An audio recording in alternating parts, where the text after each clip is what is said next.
Sheldon and panel, thank you all very much. I think it gives us a lot of encouragement that we're going to be handing our planet over to people like the panelists here in a few years.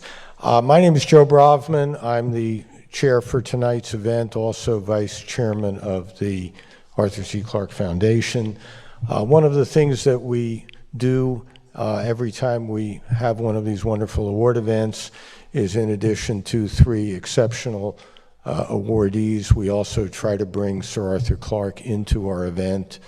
And there's no better way to do that than through some of his witticisms. You see one of them there on the slide.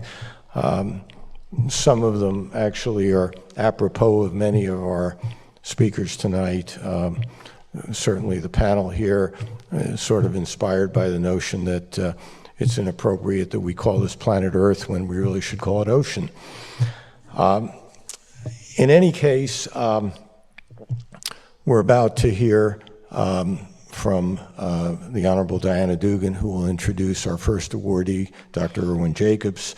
The Arthur C. Clarkeism may be appropriate to what he has done for us is that any sufficiently advanced technology is indistinguishable from magic. I think we all see that every time we take our smartphone out of our pockets.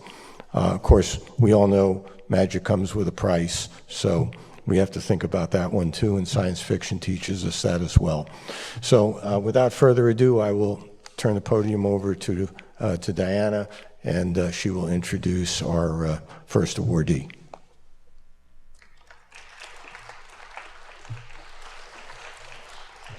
Don't be scared, this isn't a speech.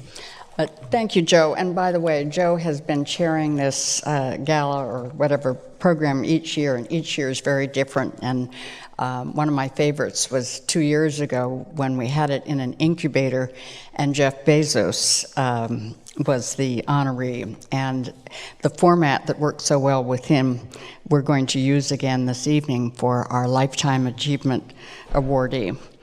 I'm particularly both honored and delighted to introduce Dr. Irwin Jacobs, whom I've had the privilege of knowing and knowing about for over 30 years, because he's not only a brilliant visionary, but he's someone who has taken problems, and particularly in the area of spectrum, and turned problems into solutions. And we sometimes talk about technology being solutions in search of problems. He did the reverse. And as the father not only of CDMA, but of really the ability to globalize smart mobile technology, and early in his career, and we're very pleased to have some of his colleagues who were with Linkabit, which is one of his first companies, using satellites. Dr. Jacobs, as you may know, not only went to Cornell, but he also taught at MIT before he became a double icon at the University of California at San Diego, which I have the privilege of having considerable affiliation with. But what I didn't know until I looked on the website, and I first met Arthur Clarke almost 40 years ago, and I didn't meet Dr. Jacobs until 30 years ago, but I didn't know till yesterday that what he really wanted to do when he grew up was to go to the Cornell School of, hospitality? Hotel management, and then changed into things that have changed the world. Also, in the spirit of Arthur Clarke, one of the things that I think endeared Arthur to so many of us is not only his imagination and his vision, but the very much of the right-brained, left-brained characteristics. And Irwin Jacobs really represents that very much as well, because although he is very well known for what the advances and the pioneering leadership in technology, particularly with Qualcomm, he also, and I'm delighted to say that his partner over so many years, Joan Jacobs, they have also been not just supporters, but inspiring leaders in the arts. including saving a national symphony, getting arts, visual arts, performing arts, and so many other things propagated at the local level and inspiring into the national level. So this right brain, left brain is something that I think a number of us who may have been technologists, but we also love the arts, and we don't like that STEM debate with STEAM, and I know Sheldon Brown has done a lot of work and emblematic of that.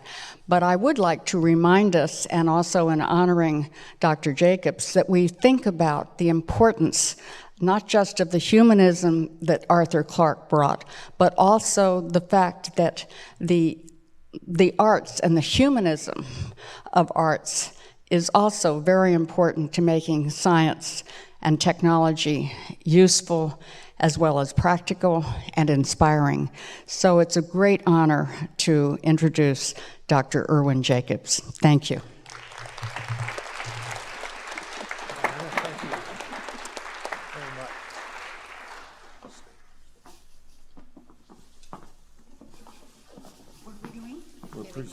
Present, right? Let's get in order here. This is not a fire drill. We're going to present him with the award And a, yes, and a photo. and get a photo. Thank you.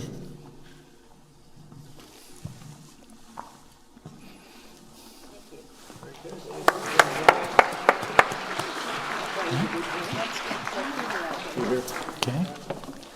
Irwin, I bring you water. Oh, that's excellent. Thank you. I also get our to introduce another person I only met about 30 or 40 years ago, who was not only an inspiring young gentleman, but he was one of the first people who realized that in the information technology world, that services were going to be every bit as important as goods. And as you know, as a country, we have more GDP in services in our export and trade than we do in our goods. And I would not accuse Peter of having unilaterally led that charge, but his many books, including I think his first one was When Countries Talk, and he's talking now, was a very vanguard kind of book, and he's continued to do that.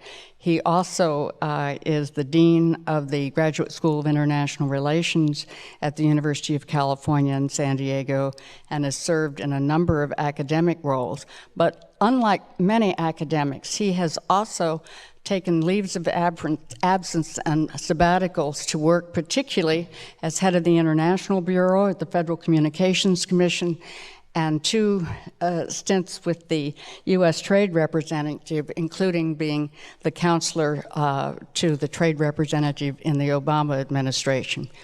And so I cannot think of a better person who can not only have an interview dialogue with Dr. Jacobs, but also maybe even share a few fun old war stories. So please join me in welcoming them both. Thank you.